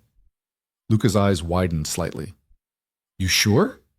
No, but I'm doing it anyway. Inside her apartment, they stood in the small entryway, suddenly awkward. Mira hung up her coat with shaking hands. Do you want tea or coffee? I have both. And water. Obviously I have water. Everyone has water. I'm babbling. Mira. She looked at him. We don't have to do anything, Luca said gently. I'm happy just being here. The kindness of it made her chest ache. I know, but I want... She trailed off, not sure how to finish. What do you want? This, you, us. She forced herself to meet his eyes. I'm not good at being spontaneous or brave or any of the things Arya pretended to be, but I'm tired of being afraid. And I trust you, which is probably insane, but it's true. Luca crossed the space between them slowly, giving her time to change her mind. When he reached her, he cupped her face with both hands, gentle despite his size. You're sure? He asked. Mira nodded, not trusting her voice. The kiss was softer than she expected. Careful. Like he was afraid she'd break. When they pulled apart, Mira's hands were shaking and her heart was trying to escape her chest, but she felt more alive than she had in years. Okay, she breathed. Okay? Yeah, okay. Luca smiled against her temple. For what it's worth, I'm terrified too. Good, that makes me feel better. They moved to the couch, sat close but not quite touching, both trying to figure out how this worked. Tell me something true, Luca said. Something Arya never would have said. Mira thought about it. I've never done this before. Not really. I dated in college, but it was superficial, safe. I've never let anyone see me like this. Like what? Unedited, messy, real. I'm honored, Luca said, and he sounded like he meant it. Your turn. Something true. He was quiet for a moment. I spent most of my life being what other people needed. Strong, ruthless, in control. And somewhere along the way, I forgot how to be anything else. You're the first person who's made me want to remember. Mira's throat tightened. We're both kind of a mess, aren't we? Completely. But we're doing this? If you'll have me, Mira leaned against him, feeling his arm come around her shoulders. Solid, real, terrifying. "Yeah," she said, "I'll have you." They stayed like that for a long time, talking about nothing and everything. Luca told her about prison, the boredom, the noise, the way time moved differently when you had nothing but time. Mira told him about her childhood, her parents who'd never quite understood her, the way she'd learned to disappear into books because real life felt too loud. At some point, they ended up horizontal on the couch, Mira's head on Luca's chest, his fingers tracing absent patterns on her shoulder. "I should probably go," he said eventually, though he didn't move. "You could stay," Mira offered, then immediately panicked. "Not like that. I mean, you could sleep on the couch, if you want. No pressure." Luca's chest rumbled with quiet laughter. "Are you sure?" "No, but ask me anyway." "Can I stay?" "Yes." She got him a blanket and pillow, hyper-aware of how domestic this was, how normal, how absolutely terrifying. "Good night, Mira," Luca said from the couch. "Good night." In her bedroom, Mira lay in the dark, listening to the quiet sounds of someone else in her space. For the first time in years, her apartment didn't feel lonely. It felt like the beginning of something. And if that something was doomed or dangerous or destined to fall apart, well, at least she'd have tried. At least she'd have been brave, even if only for a little while. Morning came with weak sunlight filtering through Mira's bedroom curtains, and the smell of coffee she definitely hadn't made. She stumbled out of her room, still half asleep, to find Luca in her kitchen looking completely out of place and somehow perfectly at home at the same time. He'd folded the blanket she'd given him, stacked it neatly on the couch with the pillow, and was now attempting to navigate her ancient coffee maker. "I can't figure out your machine," he said without looking up. "It's like something from a museum." "It was my grandmother's," Mira said, her voice rough with sleep. "You have to jiggle the filter basket, or it doesn't seal right." Luca jiggled. The coffee maker sputtered to life. "Thanks," he said, finally turning to look at her. Then he stopped, something crossing his face that made Mira suddenly aware she was wearing pajama pants with cartoon cats on them, and a t-shirt that said, "Shh, I'm reading." "What?" she asked defensively. "Nothing. You're just cute in the morning." Mira's face heated. "I look like a disaster. A cute disaster. That's not a thing. It is now." The coffee maker beeped. Luca poured 2 cups, somehow knowing without asking that she took hers with too much cream and 1 sugar. They sat at her small kitchen table, knees almost touching in the cramped space. "So," Mira said, wrapping her hands around her mug. "This is weird, right? You being here in the morning?" "Extremely. But good weird?" Luca's mouth curved. "Yeah, good weird." They drank their coffee in comfortable silence. Outside, the city was waking up. Traffic sounds, distant sirens, the rhythmic thump of someone's bass rattling through apartment walls. "I should probably go," Luca said eventually. "Let you get ready for work." "You don't have to." "I know, but I also don't want to overstay." Mira set down her cup. "Luca, you slept on my couch. I think we're past worrying about overstaying." Fair point." He ran a hand through his hair, looking uncertain in a way that made him seem younger. "I'm not good at this. The morning after thing, even when nothing happened." "Me neither. So we're both fumbling through it?" "Seems like." Luca stood, bringing his cup to the sink. Mira watched him rinse it, put it in the dish rack, and wondered when her kitchen had started feeling like a place where 2 people existed instead of just her. "Can I see you tonight?" he asked. "You saw me all last night, and I'd like to see you again tonight." Something warm bloomed in Mira's chest. "Yeah, okay." "Yeah? Don't sound so surprised. You're the one who said we're doing this." "I know. I just keep expecting you to change your mind." "I probably will," Mira said honestly. "At least 3 times before lunch. But right now, I want to see you tonight." Luca crossed back to her, leaned down, and kissed her forehead. The gesture was so unexpectedly tender that Mira forgot how to breathe for a second. "Tonight," he confirmed. After he left, Mira got ready for work on autopilot, her brain stuck on the fact that she'd woken up with someone else in her apartment and the world hadn't ended. She felt different. Lighter, maybe. Or possibly just terrified in a new way. Rachel texted halfway through Mira's commute. Coffee after work? I need details about Mystery Man. Mira stared at the message, then typed back. Can't tonight. Seen him. The response was immediate. OMG. Who is he? Later. I promise. The library was blessedly busy. Mira lost herself in the familiar rhythm of work, helping patrons find books, processing returns, shelving with the kind of mindless precision that let her brain quiet down. Around 2, Marcus appeared at her elbow. So the guy from yesterday, he said casually, organizing a display of new releases. The one who came looking for you. Mira's stomach dropped. What guy? Tall, expensive coat, kind of had serial killer vibes. Marcus frowned. He asked for you at the desk. I told him you were on your lunch break. When was this? Yesterday, right after you went to the break room. Marcus looked at her. He didn't find you? Yeah, he found me. And he was just someone from my boyfriend's past. Marcus's eyebrows shot up. Boyfriend? When did that happen? It's new and complicated. The best ones usually are. Marcus paused. This guy, though, Vincent, he said his name was, he seemed off. Like, don't walk down a dark alley with him off. Your boyfriend know about him? Yeah, he handled it. Handled it how? I'm choosing not to ask too many questions about that part. Marcus studied her for a long moment. You're being careful, right? This isn't one of those situations where, I'm fine, Mira said, more sharply than she intended. I'm sorry, It's under control.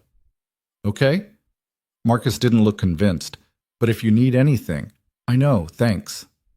But standing there in the quiet library, surrounded by books and normalcy, Mira felt the weight of what she'd gotten herself into settle over her shoulders.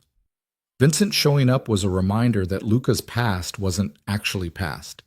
It was alive and breathing and capable of walking into her workplace to deliver threats. She pulled out her phone and texted Luca. Vincent came to the library yesterday, before you and I talked. Marcus saw him. 3 dots appeared immediately. How much did Marcus see? Just that Vincent asked for me. Nothing else. I'm sorry. Not your fault. But we should talk about this tonight. I'll pick you up at 6. Mira put her phone away and tried to focus on work. Failed miserably. Spent the rest of her shift jumping at shadows and wondering if every patron who looked at her too long was another of Luca's ghosts come to haunt her. Luca arrived at exactly 6. He was waiting outside the library in the black car Mira had seen that first night, and when she climbed in, his expression was carefully neutral. How bad? He asked. Marcus is suspicious, but he doesn't know anything specific. Luca pulled away from the curb. What did you tell him? That you handled it. That I'm being careful. Mira looked at him. I didn't mention the prison letters or the Mafia connections or any of the actually insane parts. Probably smart.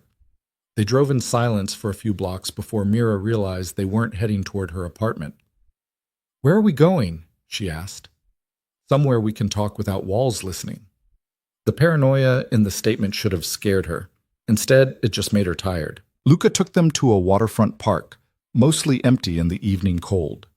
They walked along the pier, breath fogging in the air, the city's skyline glittering across the water. I need to be honest with you about something, Luca said finally. Mira's stomach clenched. Okay. The situation with Marco, with my old life, it's not as resolved as I made it sound. What does that mean? It means I have leverage, yeah. Information that could hurt him, but using it makes me a permanent target, and not using it makes you vulnerable. He stopped walking, turned to face her. There's no clean answer here, just degrees of bad. So what are you saying? I'm saying you need to know what you're actually signing up for. Because it's not just me. It's bodyguards and security systems and always watching your back. It's never being completely sure you're safe. Mira pulled her coat tighter. That's what you meant by handled, isn't it? You didn't make this go away. You just postponed it. Yeah. Why didn't you tell me the truth? Because I wanted one night where we could pretend to be normal. Luca's voice was rough. One night where you weren't looking at me like I was a problem that needed solving. I don't look at you like that. You should. I am a problem. Mira was quiet for a long moment, watching the water lap against the pier supports. What would happen if you gave Marco what he wanted? Went back? I'd become the person I spent 2 years trying to stop being. Luca's jaw tightened, and I'd lose you in the process. You don't know that. Yes, I do. Because you're here for the man who's trying to be better, not the one who solves problems with violence. He was right. Mira knew he was right. But standing there in the cold, watching him struggle with choices that had no good outcomes, she felt something shift in her chest. What if there was a third option, she asked. There isn't. How do you know? Have you actually looked for one, or are you just stuck between the two worst possibilities? Luca stared at her. What are you suggesting? I don't know, but you're smart. You got out of prison early by cooperating, by using your brain instead of force. Maybe there's a way to do that again. Marco's not the federal government. He doesn't make deals. But he's practical. You said so yourself. Mira's mind was racing now. What does he actually want? Like, really want? Me back in line, a show of loyalty. Or what? Or to make an example of me. But that costs him too, right? Starting a war, dealing with fallout, losing someone who knows how his operation works. Mira was thinking out loud now. What if you gave him something else? Not loyalty, but information, a different kind of value. Luca's expression shifted, became considering. You mean turn informant again? I mean, give him a reason to leave you alone that doesn't require you to go back or die trying to stay out. That's still using my old connections, still being part of that world. Is it, though? Or is it using what you know to build something new? Mira grabbed his arm. I'm not saying I have the answer. I'm saying maybe there's one you haven't thought of yet. Luca looked at her like he was seeing someone different. You're kind of terrifying when you're problem solving. I work in a library. We're very good at research. This isn't a book, Mira. I know, but the principle's the same. You're looking at this like it's binary. In or out, safe or dangerous. But life doesn't actually work that way. No?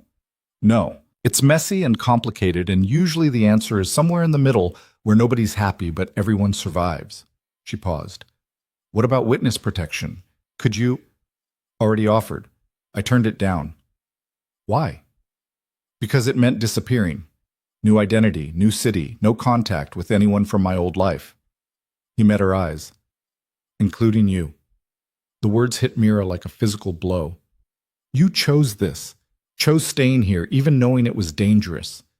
I chose you. That's insane. Probably. Mira didn't know whether to kiss him or shake him. You can't make decisions like that based on someone you barely know. Too late. Already did. Luca, I spent 2 years writing to you, 2 years feeling like I knew you better than people I'd known my entire life. And then I got out, and you were real, and even more than I'd imagined. He caught her hand. So yeah, I chose you, and I'd do it again. Mira's eyes burned. You're an idiot. Probably. A romantic idiot. That too. She kissed him. Right there on the pier with the cold wind whipping around them and the city lights reflecting off the water. Kissed him like he was air and she was drowning. When they pulled apart, Luca's forehead rested against hers. We're going to figure this out, Mira said fiercely. There has to be a way. Even if there isn't, then we deal with it together. But we try first. Something in Luca's expression cracked. I don't deserve you. Shut up. Yes, you do. Mira, I mean it. Stop deciding what you deserve and just accept that I'm choosing to be here. She pulled back to look at him properly. You think you're the only one who's scared? I'm terrified, every day. But I'm doing it anyway because you're worth it. I'm really not. That's not your decision to make. Luca laughed, the sound surprised and rough. How did this happen? What? How did a shy librarian become the bravest person I know? I'm not brave. I'm just stubborn. Mira paused. And maybe a little bit in love with an idiot. The confession slipped out before she could stop it. Luca went very still. What did you say? Mira's face flamed. Nothing. Forget it. That was... Say it again. Luca, please. She forced herself to meet his eyes. I think I'm falling in love with you. Which is crazy because we've known each other for like 2 weeks in person, and the whole thing is based on letters written under false pretenses And you're a literal criminal, and I'm a mess. So it's probably not love. It's probably just, I don't know, proximity and adrenaline and... Luca kissed her, cut off her spiral with the kind of kiss that made her forget her own name. I love you too, he said against her mouth. You don't have to say that just because I'm not. I'm saying it because it's true. Because I've been falling for you since your third letter, when you admitted you cried at the end of Charlotte's Web, even though you know it's coming. Mira's throat closed. That's a terrible reason to love someone. It's a perfect reason, because it means you feel things deeply, even when it hurts. They stood there wrapped around each other, both shaking from cold and adrenaline and the weight of what they'd just admitted. We're insane, Mira whispered. Completely.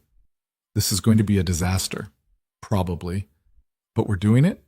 Yeah, Luca said, and he sounded more certain than he had about anything. We are. They drove back to Mira's apartment in charged silence. Inside, the familiar space felt different, charged with possibility and terror in equal measure. I should figure out the Marco situation, Luca said, pacing her small living room. Find an angle that doesn't require violence or going back. We'll figure it out, Mira corrected. Together. You can't be involved in this. Too late. I already am. Luca stopped pacing. Mira, if something happened to you because of me, it won't. You don't know that. Neither do you, but hiding me away or pushing me out isn't going to work. She crossed her arms. So either we're partners in this or we're not. Choose. The ultimatum hung between them. Partners, Luca said finally. Good. Then sit down and walk me through exactly what we're dealing with. For the next 2 hours, Luca laid it out. Marco's operation, what was left of it after the prosecutions, the power structure, the money flows, the leverage points. Mira listened, asked questions, took notes on her laptop like she was researching a particularly complicated reference question. Okay, she said finally, staring at her screen. So Marco's main income now is through legitimate businesses that front for money laundering. Yeah. And he's vulnerable if those businesses get scrutinized too closely. Right, but shutting them down would require federal attention, which means I'd have to cooperate again, which puts a target on my back permanently. Unless, Mira said slowly, you weren't the one who brought the attention. Luca frowned. What do you mean? You said Marco's practical. He responds to incentives. What if instead of threatening him, you gave him a reason to legitimize, made it more profitable to go straight than to keep hiding dirty money? How? I don't know, but there are programs for that, right? Transitions out of criminal enterprises? What if you connected him with resources that help him actually clean up his operation instead of just pretending to? Luca stared at her. That's actually not a terrible idea. Don't sound so surprised. I'm not. I'm impressed. He rubbed his jaw, thinking. There are a few organizations that do that work. Help criminals transition to legitimate business. It's not perfect, but it's something. And if Marco thinks it's his idea, thinks he's getting something out of it, he might go for it. And I stay out of it, just make the introduction. Exactly. Luca was quiet for a long moment. It might not work, but it might. And it's better than the alternatives. When did you become a criminal strategist? About 2 hours ago. I'm learning as I go. Despite everything, Luca smiled. I really do love you. The words still made Mira's stomach flip. Yeah, well, try not to get us killed, and we'll call it even. They worked through the details until Mira's eyes started crossing and Luca's coffee had gone cold. Finally, he closed her laptop. That's enough for tonight, he said. Your brain needs a break. My brain is fine. Your brain is running on fumes and anxiety. He pulled her up from the couch. Come on. Where are we going? Nowhere. We're just going to exist for 5 minutes without plotting or planning or worrying. Mira let him lead her to the couch. They sat close, his arm around her shoulders, her head tucked against his chest. This is nice, she said after a while. Yeah. Weird, but nice. Are you ever going to stop calling this weird? Probably not. Luca's chest rumbled with quiet laughter. They sat like that until Mira's breathing evened out and the tension started to drain from her shoulders. Thank you, Luca said softly. For what? For not running. For staying even when it got complicated. For being smarter than me. I'm not smarter than you. You are. You just don't know it yet. Mira tilted her head to look at him. I'm scared. I know. But I meant what I said about figuring this out together. I know that too. Okay. Good. She settled back against him. Don't let me fall asleep. I still need to eat dinner. We could order something. The number for the Chinese place is on my fridge. They ordered too much food and ate it sitting on her living room floor because the kitchen table was too small. Talked about nothing important, her favorite books, his terrible experiences with prison food, whether pineapple belonged on pizza. Normal things. Human things. And for a few hours, Mira let herself believe they might actually pull this off. That love and stubbornness and Chinese takeout could be enough to build something real from the wreckage of their complicated beginning. Later, after Luca had left and Mira was alone in her apartment, she pulled out her laptop again, opened that document where she'd been tracking her thoughts. We said I love you today, she typed. It should feel too soon, too fast, too everything. But it doesn't. It feels like the only true thing in all of this. Like maybe we've been building toward it since the first letter, and finally saying it out loud was just catching up to what already existed. I'm still scared, still have no idea what I'm doing, but I'm doing it anyway. That has to count for something. She saved the document, shut her laptop, and crawled into bed. Tomorrow they'd contact the organizations Luca mentioned. Start building a path forward that didn't require him to choose between his soul and her safety. Tomorrow they'd be smart and careful and strategic. Tonight, she just let herself feel this. The terrifying, exhilarating reality of being in love with someone impossible. And somehow, that was enough. The morning after felt surreal in the way most significant shifts do. Like waking up in a world that looked the same but operated under different rules. Mira found Luca in her kitchen, attempting to make coffee with her ancient machine that required a degree in engineering to operate properly. He'd folded the blanket she'd given him into a precise square on the couch, and seeing him there, rumpled and real in her small space, made something in her chest go tight. I can't figure out your coffee maker, he admitted, stepping back from it like it might attack. I think it's broken. It's temperamental. You have to hold down the button and tap the side twice. Mira demonstrated, and the machine sputtered to life. See? Easy. That's not easy. That's witchcraft. Says the man who ran a criminal organization. Different skill set. Luca watched the coffee drip with suspicious attention. I didn't want to wake you by making noise. I was already awake. I'm not good at sleeping when things are different. Different good or different bad? Mira considered the question while pulling down 2 mugs. Different scary, but also different good. It's confusing. Tell me about it. They drank coffee at her small kitchen table, knees almost touching in the cramped space. Morning light filtered through the window, turning everything soft and golden. It should have been awkward, this strange domesticity between 2 people still figuring out what they were to each other. Instead, it felt easy, natural. I have to work today, Mira said, but tonight, do you want to do something? Like actual something, not just sitting around being terrified. What did you have in mind? I don't know. Normal people things? Movie? Dinner that isn't terrible pasta? I'm bad at this. Movies sound good. Luca paused. I should warn you, I haven't been to a theater in 3 years. If I do something weird, just kick me. Like what? I don't know. Flinch at loud noises, sit with my back to the wall. Prison habits die hard. The casual way he said it made Mira's heart hurt. We can sit wherever you're comfortable. Thanks. She left for work feeling lighter than she had in weeks. Marcus took one look at her face and grinned. You had a good night, he said. Not a question. Shut up. I'm just saying, you look less like someone expecting the apocalypse and more like someone who might actually enjoy being alive. It's a good look on you. Mira tried to scowl but couldn't quite manage it. I'm still terrified. But you're doing it anyway. That's growth. Maybe it was. The day passed in a blur of returned books and patron questions and the comfortable rhythm of work. Mira caught herself checking her phone more than usual, smiling at the messages Luca sent. Pictures of the city with dry commentary about how much had changed, questions about whether she preferred action movies or comedies, a photo of a dog he'd seen in the park with the caption, "Thought you'd like this." She saved every single one.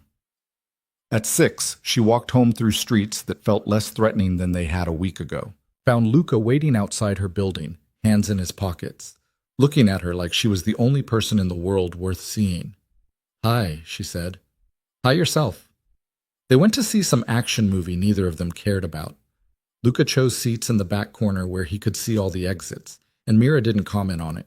She bought popcorn they didn't eat and candy that tasted like childhood. When something exploded on screen, she felt Luca tense beside her, and without thinking, she reached for his hand. He held on like she was an anchor. Afterward, walking back to her apartment, Luca said, "That wasn't so bad." "The movie or the whole sitting in public thing?" "Both, though the movie was pretty terrible." "Agreed, but the company was good." "Yeah?" He looked at her sideways, almost shy. It was.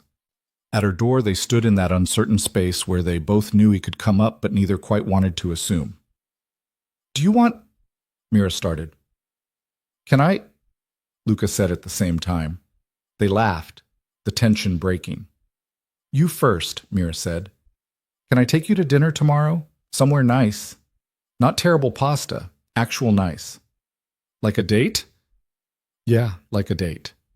The words settled between them, making everything suddenly more real. "I'd like that," Mira said. "But I'm going to be awkward and probably spill something." "I'm counting on it." She invited him up. They ended up on her couch again, this time with less uncertainty, more comfort. Luca told her about his plans. He'd been looking into legitimate business opportunities, ways to use his organizational skills without the criminal element. Consulting, maybe, or logistics. "I'm trying to figure out who I am without all the other stuff," he said. "It's harder than it sounds." "I get that. I've spent my whole life being invisible. Trying to figure out how to be visible without Arya as a buffer, it's terrifying." "You're doing pretty well so far." "I'm faking it."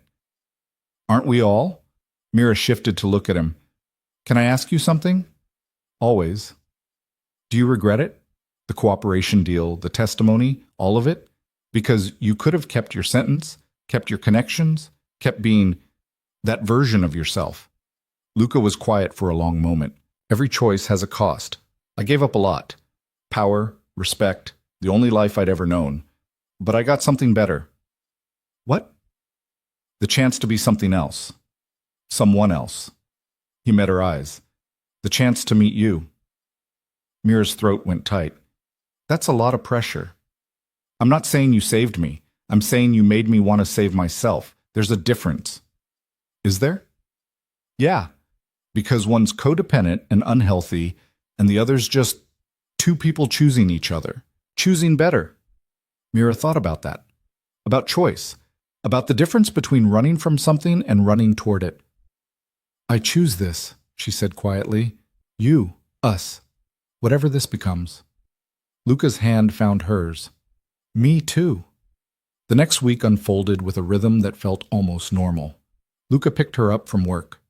They had dinner, sometimes nice, sometimes takeout on her couch. He met Rachel, who cornered Mira in the bathroom at the restaurant and whispered, "Holy shit, he's gorgeous and he looks at you like you hung the moon. Keep him."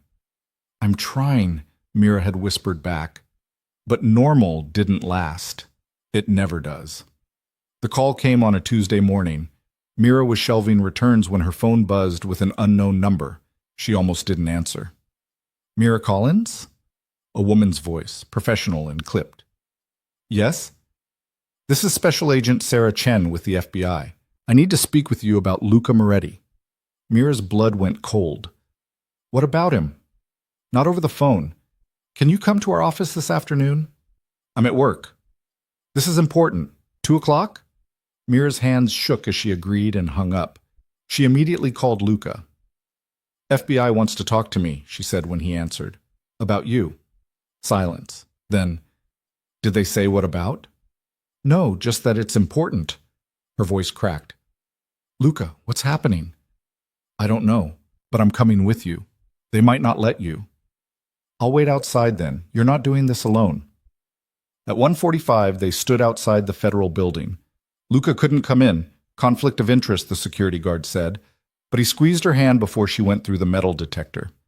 Whatever they say, remember, you didn't do anything wrong, he said. Then why do I feel guilty? Because the FBI has that effect on people. Agent Chen was younger than Mira expected, with sharp eyes and a handshake that meant business. She led Mira to a small conference room with no windows and a recording device on the table. You're not under investigation, Chen said immediately, which somehow made Mira more nervous. But we need to ask you about your relationship with Luca Moretti. Why? Because Marco De Luca was found dead this morning, and Luca Moretti is our primary suspect. The room tilted. Mira gripped the edge of the table. That's impossible, she said. Luca was with me last night, all night. Chen's expression didn't change. What time did he leave? He didn't. He stayed over. We had breakfast together. He left my apartment at 8:30 this morning. Can anyone verify that? My neighbor probably saw him leave, Mrs. Patterson. She sees everything. Mira's heart hammered. But Luca wouldn't do this. He's done with that life. He told me, people say a lot of things, Ms. Collins. He meant it. Marco De Luca was killed execution style between 6 and 7 this morning. Professional hit, the kind Luca Moretti used to specialize in. He was with me, Mira insisted, all night, all morning. He made coffee, terrible coffee because my machine is complicated. He didn't leave. Chen studied her for a long moment. You care about him? Yes. Enough to lie for him? I'm not lying. I'm telling you the truth. Mira's voice shook with anger now, not fear. Luca didn't kill Marco De Luca. He was in my apartment, in my bed, with me.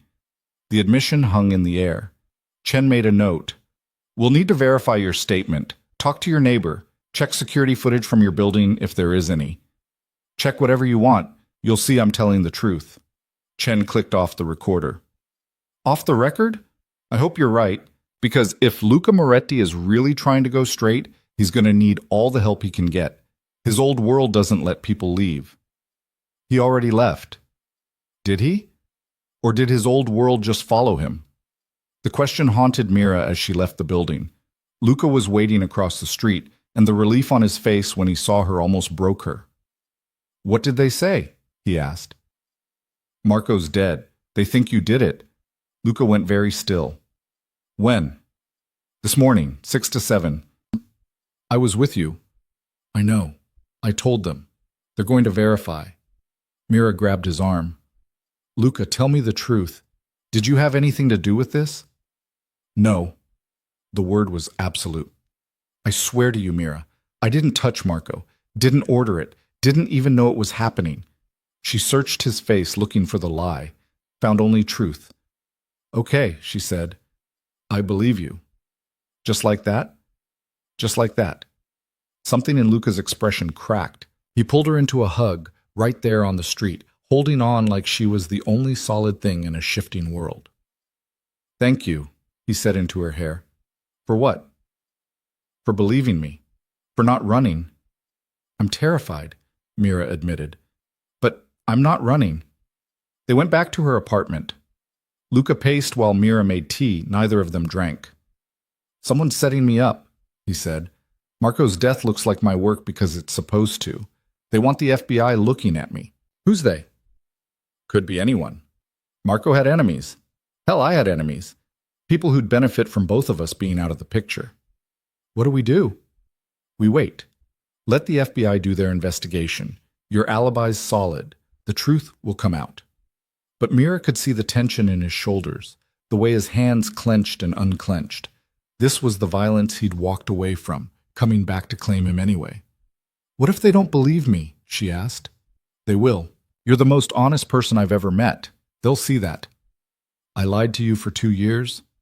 You performed. That's different. Luca stopped pacing, came to sit beside her. Mira, listen to me. Whatever happens, I need you to promise me something. What? If this goes bad, if they arrest me, if I can't fight this, I need you to walk away. Don't get dragged down with me. Absolutely not. Mira, no. We're in this together. You don't get to martyr yourself to protect me. I'm trying to be practical, and I'm trying to tell you that I'm not going anywhere. She grabbed his hand. You spent 2 years in prison alone. You're not doing it again. Not if I can help it. Luca's eyes went suspiciously bright. You barely know me. I know enough, and I'm choosing to stay. He kissed her then, desperate and grateful and terrified.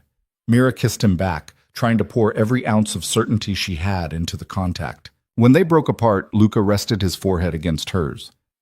I don't deserve you, he said. Probably not, but you're stuck with me anyway. The FBI came back 2 days later.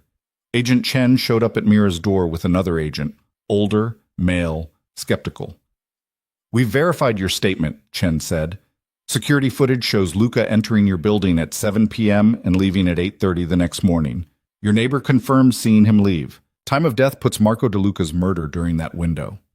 Relief flooded through Mira so intensely she had to sit down. So he's clear? Of the murder, yes. But we have other questions.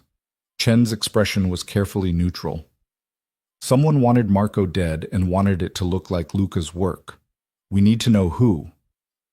I don't know, Luca said from behind Mira. He'd been standing in the kitchen, listening. But I have suspicions. Talk to me.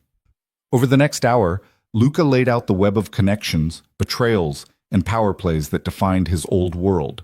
Names Mira didn't recognize, territories she didn't understand, motivations that made her stomach turn. Vincent Russo, Luca said finally. He'd benefit most from both Marco and me being gone. Opens up territory, eliminates competition. And he's smart enough to make it look like I did it. Chen made notes. We'll look into it. Do that. Because I'm done with this. All of it. And I'm not going back. After the agents left, Mira and Luca sat in silence. The weight of everything. The murder, the investigation, the world Luca couldn't quite escape, pressed down on them. I'm sorry, Luca said finally. You didn't sign up for this. Actually, I kind of did. When I wrote that first letter, Mira turned to look at him. I knew who you were, what you'd done, and I wrote to you anyway. So yeah, this is scary and messy and way more complicated than I wanted. But it's not a surprise. It should have stayed in the past. But it didn't, so we deal with it, together. Luca pulled her close. She went willingly, tucking herself against his side. What happens if they arrest Vincent? She asked. Then it's over, really over. The old life can't touch me if there's no one left to care. And if they don't? Then we figure it out, keep being careful, keep moving forward. Mira thought about that, about the future stretching ahead of them, uncertain and potentially dangerous, about the choice between safety and connection. I vote we move forward, she said. Yeah? Yeah. The FBI arrested Vincent Russo 3 days later, found evidence linking him to Marco's murder and a dozen other crimes. The news hit the papers, big enough to matter, small enough that most people wouldn't connect it to Luca. Mira read about it over breakfast while Luca made coffee with her temperamental machine, finally getting the hang of the button-tap combination. It's over, she said. Luca looked up from the coffee maker. What? Vincent. They got him. It's in the news. He came to read over her shoulder, and Mira felt the tension drain out of him. It's really over, he repeated like he couldn't quite believe it. So what now? Luca set down the coffee pot, turned to face her. Now we get to figure out what normal looks like, if you still want to. Are you kidding? I've been waiting for normal. I should warn you, I'm probably terrible at it. Me too. We can be terrible together. 3 months later, Mira stood in Luca's new apartment, the one he'd rented after deciding hotel living was unsustainable, and marveled at how different everything was. He'd started a consulting business. Legitimate, boring, successful. Companies paid him to optimize their operations, and he was good at it in a way that made use of his organizational skills without the criminal element. Mira had started writing again, not letters this time, but stories. Real stories under her own name. They weren't published yet, but Luca read every word and told her they would be. You're biased, she'd said. I'm honest. There's a difference. They still had bad days. Days when Luca tensed at loud noises or checked over his shoulder out of habit. Days when Mira spiraled into anxiety and needed reassurance that she wasn't too much, too broken, too ordinary. But the good days outweighed the bad. Rachel had been right. Luca looked at Mira like she hung the moon. But more importantly, he looked at her like she was real. Like the messy, imperfect, anxious woman, she actually was deserved to be seen and known and chosen anyway. And Mira looked back at him the same way. I have something for you, Luca said one evening as they sat on his couch. Nicer than hers, but they still ended up at her apartment most nights because it felt more like home. He handed her a box. Inside was a set of leather-bound journals, expensive and beautiful. For your stories, he explained, so you can write them by hand first if you want, or just doodle, whatever. Mira's eyes stung. This is too much. It's not enough, but it's a start. She kissed him, trying to communicate everything she couldn't quite put into words. When they broke apart, she said, I love you. The words slipped out without permission.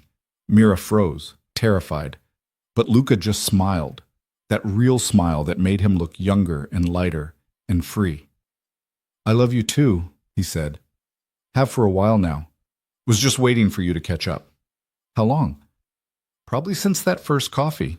Definitely since you agreed to go grocery shopping with me. Who does that? Someone who's terrible at saying no to attractive criminals. Former criminal. Right. Former. They fell into comfortable silence. Outside, the city hummed. Inside, they'd built something fragile and real and worth protecting. Do you ever regret it? Mira asked, writing back to me. All of this? Never. Luca pulled her closer. You're the best thing that ever happened to me. I'm a neurotic librarian who eats cereal for dinner. You're brave and kind, and you see people, really see them. You saw me when I was at my lowest and decided I was worth knowing. That's everything. Mira blinked back tears. You make it sound so simple. It is simple. I love you. You love me. We're both disasters, but we're disasters together. What else matters? I guess nothing. Exactly. 6 months after that, Luca moved into Mira's apartment. It was too small for two people and all their combined stuff, but neither of them cared. A year later, Mira published her first story. It wasn't about them, not exactly, but Luca recognized pieces. The woman who learned to be brave. The man who learned to be gentle. The connection that saved them both. You made me the hero, he said after reading it. You are the hero. I'm really not. You are to me. 2 years later, they moved to a bigger place. Luca's business had grown. Mira had published 3 more stories and was working on a novel. They adopted a cat that hated everyone except them and made their lives slightly more chaotic. It wasn't perfect. They still fought about stupid things like whose turn it was to do dishes, and serious things like Mira's tendency to shut down when stressed and Luca's habit of trying to fix everything. But they fought fair, and they always came back to each other. One night, curled up together after a particularly stupid argument about whether to get a second cat, Luca said, I still can't believe you're real. I'm extremely real and extremely annoyed with you right now. I know, but underneath the annoyance, you love me. Unfortunately. Fortunately. Mira sighed. Yeah, fortunately. So can we get the second cat? Absolutely not. One is enough chaos. But, Luca Moretti, I swear if you bring home another cat, I will write you as the villain in my next story. You wouldn't. Try me. He grinned.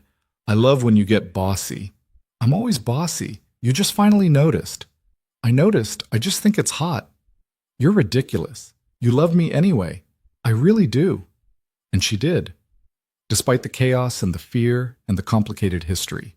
Despite the fact that they'd started as a fantasy and turned into something real and messy and imperfect. Or maybe because of it. 3 years after Luca walked out of prison, Mira woke up in their shared apartment with sunlight streaming through the windows and Luca's arm around her waist. Their cat, they'd gotten the second one, Mira had caved after exactly 2 weeks, was purring on her feet. It was ordinary, normal, everything she'd been afraid to want. Morning, Luca mumbled against her shoulder. Morning. Coffee? Please. He got up, padded to the kitchen in his pajama pants. Mira heard him coaxing the coffee maker. They'd bought a new one, but Luca insisted on keeping the old one because it reminded him of their beginning. She pulled out her phone, scrolled through messages. Rachel asking about dinner. Her editor asking about her manuscript deadline. Marcus sending memes. Normal.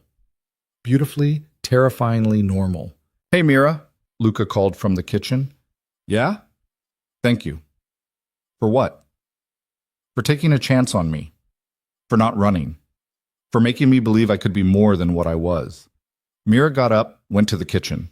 Luca was standing by the counter, coffee in hand, looking at her with that expression that still made her stomach flip. You did that yourself, she said. I just stuck around to watch. We did it together. Yeah, we did. He handed her coffee, made perfectly because he'd finally mastered her preferences after 3 years of trial and error. I have something to ask you, he said. Okay? Don't panic. That's not reassuring. Luca reached into his pocket, pulled out a small box. Mira's heart stopped. I know we're both disasters, he said, and I know this is probably too soon or too late or too something, but I also know I want to be a disaster with you for the rest of my life, if you'll have me. He opened the box.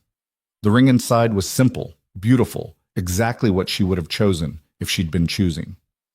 Luca, you can say no. I'll understand. We can keep going like we are. But I wanted you to know that you're it for me. You're the person I choose, every day, every time. Mira looked at the ring, then at Luca, then back at the ring.